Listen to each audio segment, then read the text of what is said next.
Às vezes é estranho para mim mesma quando a gente fala que uma pessoa adoeceu porque estava magoada, ou com medo, ou com raiva.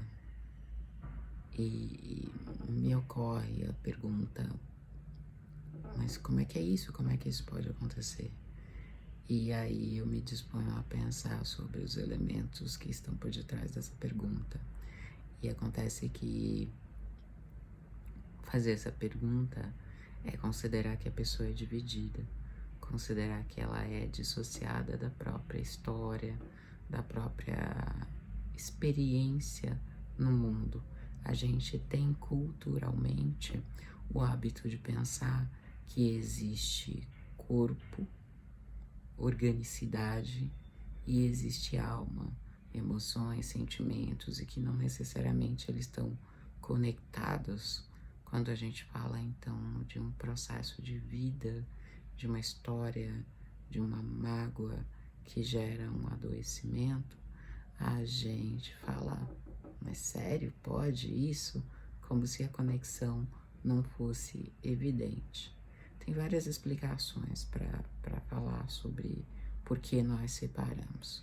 Tem origem grega, em Sócrates e Platão, se sustenta na nossa visão religiosa medieval, tem todo um caminho aí, mas o fato é que nós separamos.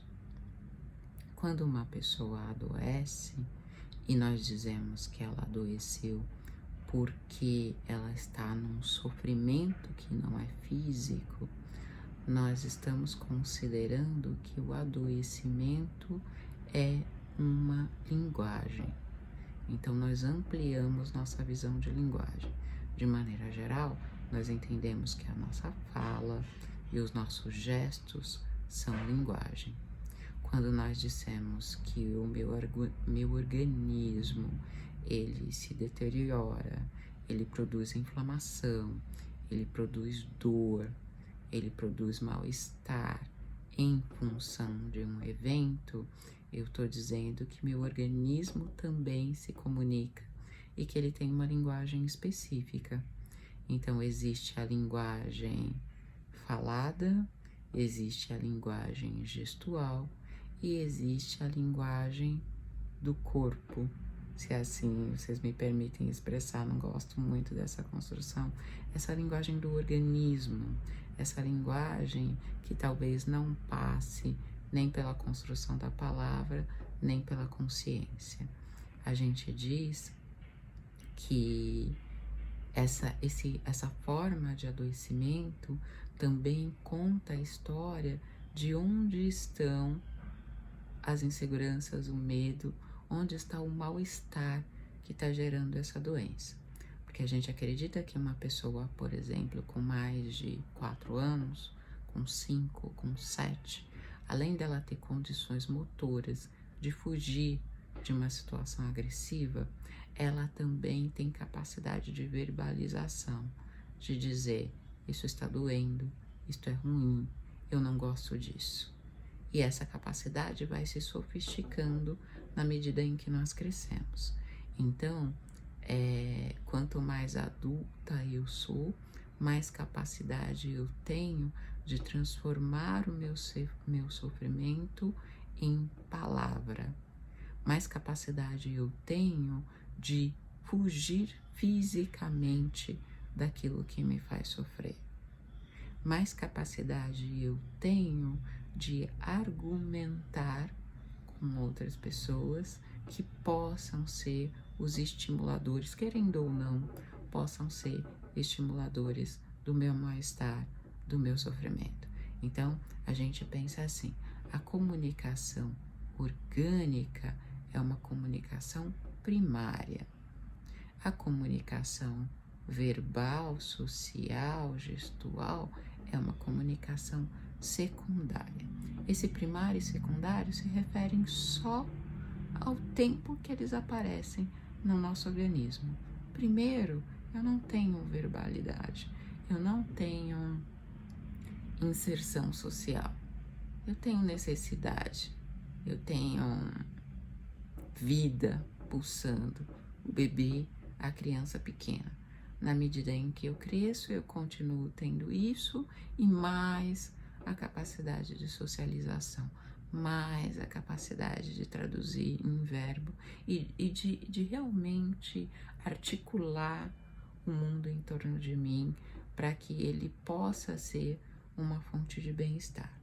Então, quando eu, na vida adulta, adoeço, eu estou contando uma história. E não é necessariamente uma história de sofrimento infantil, mas de uma concepção atual de infantilidade.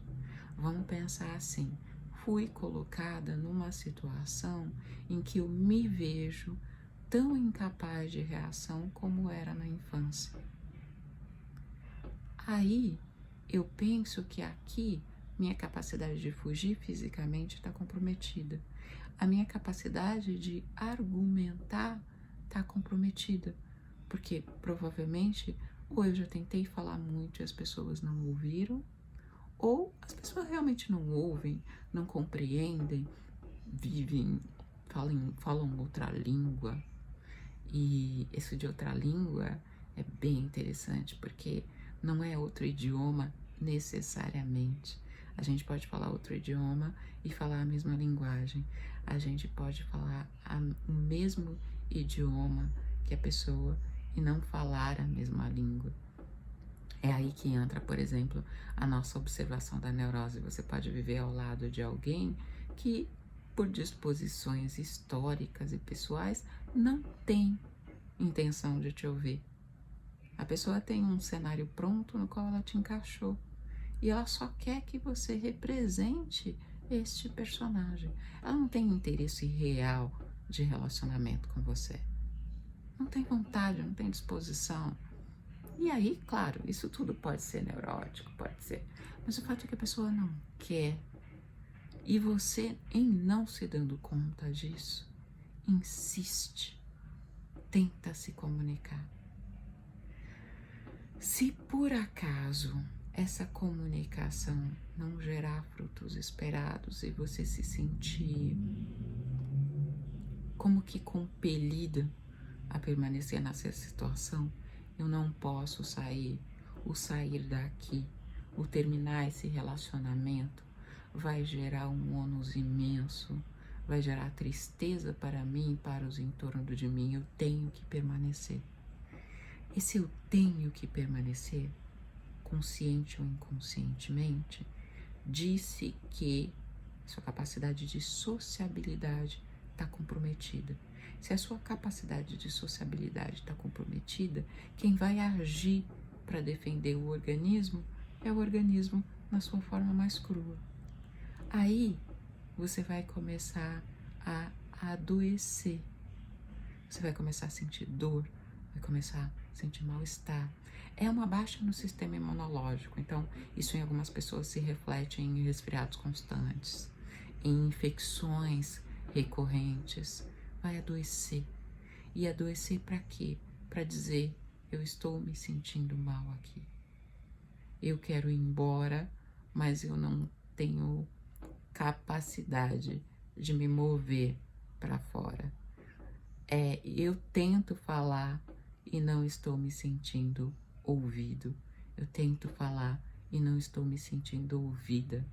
Eu estou convivendo com alguém ou com alguéns que não falam a mesma linguagem que eu, mesmo que falem o mesmo idioma.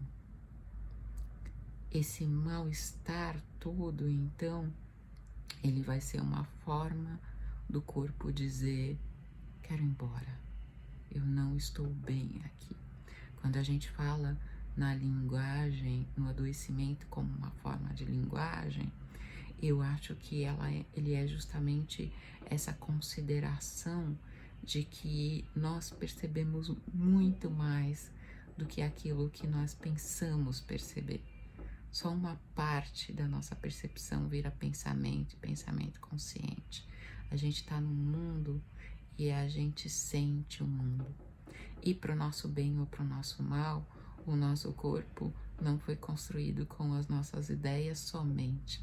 Nossas ideias participam da construção do nosso corpo, mas não somente. Às vezes a gente pensa que quer ficar e pensa que aquela situação é a melhor situação possível, mas o corpo começa a dar sinais de que não é. Esse organismo está percebendo mais do que é seu pensamento e está dizendo: aqui não está bom para você, aqui nós estamos sofrendo. Isso acontece em situações de trabalho, isso acontece em situações de relacionamento, relacionamento amoroso, relacionamento entre pais e filhos. Uma criança que está se sentindo abandonada adoece com muita frequência. Uma pessoa que se vê sujeita a um relacionamento adoece com muita frequência. Considerar o adoecimento como uma linguagem é tentar se entender para além das classificações sociais. A gente vive correndo e a gente vive num momento histórico que a gente tem muito remédio. A palavra remédio é uma boa palavra. É para remediar, é para fazer você aguentar uma situação dolorosa, é para fazer você suportar o mal-estar. A doença às vezes é um pedido de transformação. Vai embora, muda tudo, quebra tudo. A angústia às vezes é um pedido de transformação. Vai embora, desamarra esses grilhões nos quais você mesmo se prendeu e cai fora. Talvez a dor que você sinta indo embora não seja em nada maior do que a dor que você está se impondo ao ficar. Essa é a comunicação do adoecimento. Olhe para o ambiente no qual você está sem remédio e considere que talvez não seja a sua história que esteja te adoecendo, mas a casa em que você mora hoje.